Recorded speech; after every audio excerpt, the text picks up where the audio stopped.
Bonjour, bienvenue dans cette première journée du challenge qui va durer d'aujourd'hui à vendredi. 5 jours, 5 vidéos. Bienvenue. Alors moi, ça me fait énormément plaisir d'animer ces vidéos, puis ce challenge. Bon, ça fait déjà 5 années que je fais ça, puis ça se passe souvent très très bien. Donc, il n'y a pas de raison, ok? Faudra pas hésiter aussi à mettre un pouce vers le haut, vers le bas si au niveau de l'image, au niveau du son, c'est pas top. Voilà, je fais aussi mes propres réglages. Mais bon, l'essentiel, c'est que vous ayez le fond du message. Ok. Alors, eh ben, nous sommes le 12 janvier. Enfin là, je tourne ça le 12. Qui dit janvier dit résolution. Alors déjà, oui, bonne année, meilleurs vœux, j'en profite. Mais les résolutions, alors, c'est bien, c'est pas bien. Bon, ça, je vous laisse juger. Moi, personnellement, je trouve ça bien dans le fond. Parce qu'en fait, finalement, les résolutions, c'est des envies. J'ai envie de faire ci, j'ai envie de faire ça, ou je n'ai pas envie que ça m'arrive, ou et cetera, et cetera. OK. Et en fait, les envies, c'est très bien d'en avoir. Pourquoi? Parce que, c'est très motivant. Et c'est ça qui se passe, en fait. C'est que début janvier, vous avez des envies et du coup, il y a la motivation qui monte. Sauf que le problème, c'est que la motivation tiens, j'ai fait une petite coquille là. La motivation, c'est un super starter, comme pour démarrer la tondeuse, hein. C'est le starter, mais c'est un très mauvais carburant. C'est-à-dire que sur la durée, c'est impossible de rester motivé à 100 durant tout votre projet perte de poids. Ce n'est pas possible, d'accord? Un projet perte de poids déjà c'est un marathon, c'est pas un sprint, hein. C'est pas, 2-3 semaines, un mois, je sais pas si vous aviez un film à tourner, vous étiez acteur, je dirais peut-être l'inverse, mais c'est et encore, mais c'est pas le cas, d'accord? Peut-être, mais a priori non. Donc il faut autre chose que de la motivation et en fait, d'expérience,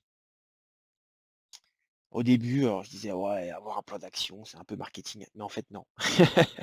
Non, avoir un plan d'action, c'est fondamental. D'ailleurs, comme en entreprise, hein, on se lance pas dans un projet où vous demandez pas des financements parce que vous avez envie, en fait. Heu, c'est le projet va se faire si vous venez avec un plan d'action concret, une planif, une programmation, un budget, un machin. Bah, là, c'est pareil. C'est exactement pareil. Pourquoi? Parce que souvent, j'ai remarqué que vos 2 plus gros questionnements, ça concerne: «Qu'est-ce que je dois faire pour perdre du poids? Qu'est-ce que je dois faire en termes de sport? Est-ce que je dois faire du cardio? Est-ce que je dois faire de la muscu? Qu'est-ce que je dois manger? Qu'est-ce que je dois faire?» Souvent, c'est ça la question de base que vous posez et après, c'est comment le faire? Comment faire un exercice de sport? Comment faire de la muscu? Comment faire ceci, machin et cetera?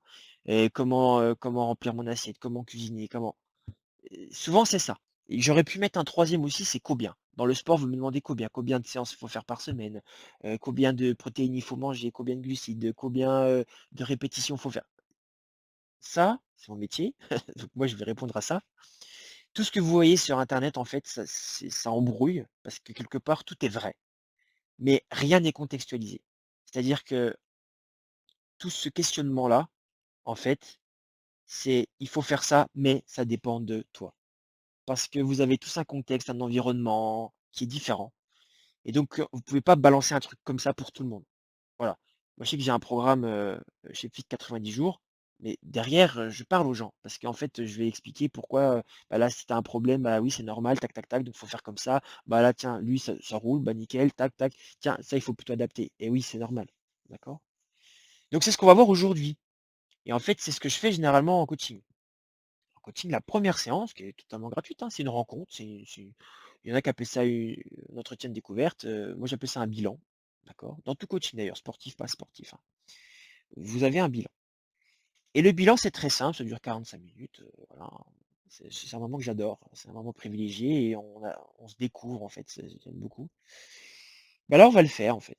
Je vais vous le faire faire et moi j'aborde 2 sujets, ce que j'appelle le point A, c'est votre situation actuelle et votre point B, là où vous voulez aller.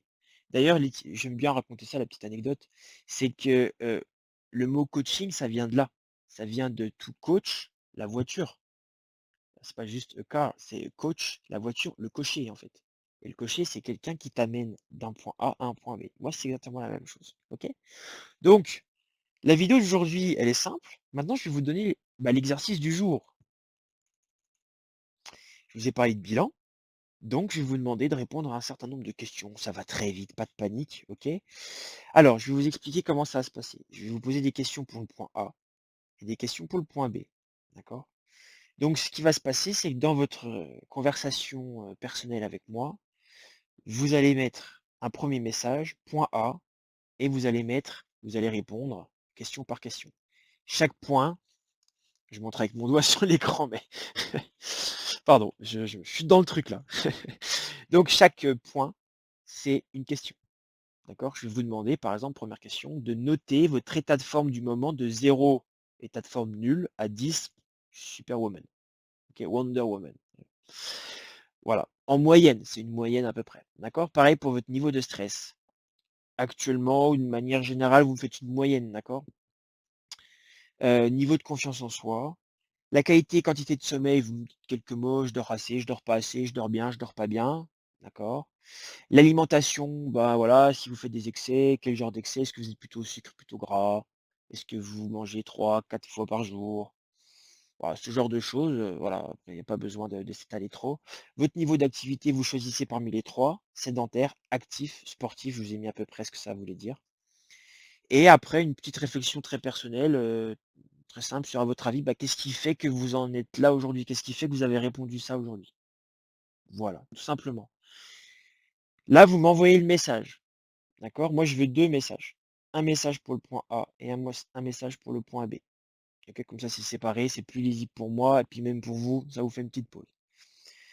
Donc c'est très important de savoir d'où on part, parce qu'en fait, c'est en fonction d'où tu pars que tu sais où tu vas. Bah oui. Si tu veux prendre un train, déjà, faut savoir où est ta gare de départ, OK? Et après, forcément, quand tu arrives devant le panneau avec toutes les destinations, il faut savoir quel train tu prends. Pourquoi? D'accord? Ça paraît, bête cette image, mais je vous assure qu'elle est vraie. Souvent, on dit: «Ouais, faut perdre du poids pour X raisons», mais les X raisons, souvent, elles sont pas assez, poussées et c'est ça aussi qui fait que les gens s'arrêtent. C'est parce que c'est pas quelque chose de suffisamment, réfléchi ou mûri, OK? D'ailleurs, le point B, il y a moins de questions, mais elles sont hyper importantes. Qu'est-ce que vous voulez concrètement? D'accord? Heu, perdre du poids, mais renforcer à derrière, se tracer, perdre du ventre, heu, peu importe. OK? Vous pouvez me le chiffrer, vous pouvez me donner un exemple, taille de vêtements, je peu importe. D'accord? Une fois, j'avais eu quelqu'un, qui voulait se faire un tatouage, heu, au creux des reins là, et elle voulait que ça soit beau pour l'été. Bah, pourquoi pas? Voilà, voilà, je me marie cet été, je veux rentrer dans ma robe. Ouais, pourquoi pas? OK, qu'est-ce que vous voulez concrètement avec ce projet de perte de poids? Parce que souvent la perte de poids, ça amène autre chose. D'ailleurs, deuxième question, comment tu sauras que tu as réussi? Cette question, elle est fondamentale. C'est en fait, finalement, c'est quoi ton critère? Parce qu'il y a des gens qui me disent: «Moi, c'est le chiffre sur la balance». La plupart des gens me disent: «C'est plutôt le reflet sur le miroir». Ah oui, mais non, moi, c'est mon ressenti personnel. Qu'est-ce que c'est pour vous? Est-ce que c'est, le trou de la ceinture? Est-ce que c'est, le miroir, les habits? Faut me le dire, ça c'est important. Est-ce que ça vous semble réalisable? Question bête mais puissante. Il y a pas de question bête de toute façon.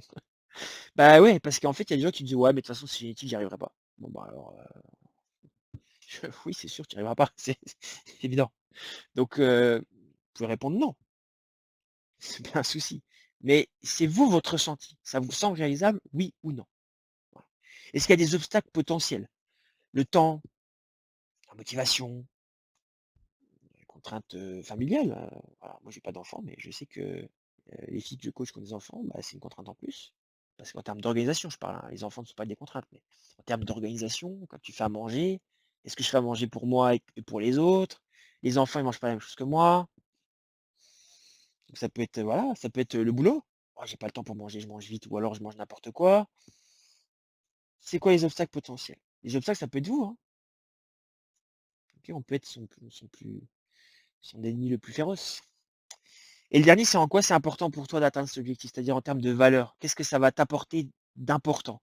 Et en fait, cette question-là, vous allez y répondre 3 fois. Je vous donne un exemple. En fait, vous allez répondre une première fois. En quoi c'est important pour toi d'atteindre cet objectif? Parce que, Je serai fier de moi parce que j'aurai atteint un objectif. Je me serais fixé un but et hop, je l'aurais atteint, donc je serai fier. OK, première fois. Deuxième fois: «Ouais, mais qu'est-ce que ça va t'apporter d'encore plus important que la fierté?» Bah, la santé. Voilà, la santé, je vais me sentir, mieux dans mon corps, machin, enfin, le bien vieillir et qu'est-ce que ça va t'apporter encore de plus important? Troisième fois, bah, le bien-être. Là, je me sentirai vraiment bien. OK. Si vous voyez pas de quelque chose de plus fort, c'est pas grave, vous me le précisez. C'est le max. Ça, c'est vraiment ce qui est le plus important pour moi. Donc ça, c'est un deuxième message.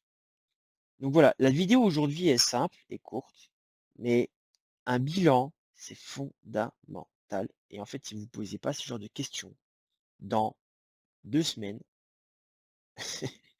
l'abonnement à la salle, c'est fini, c'est au placard. OK?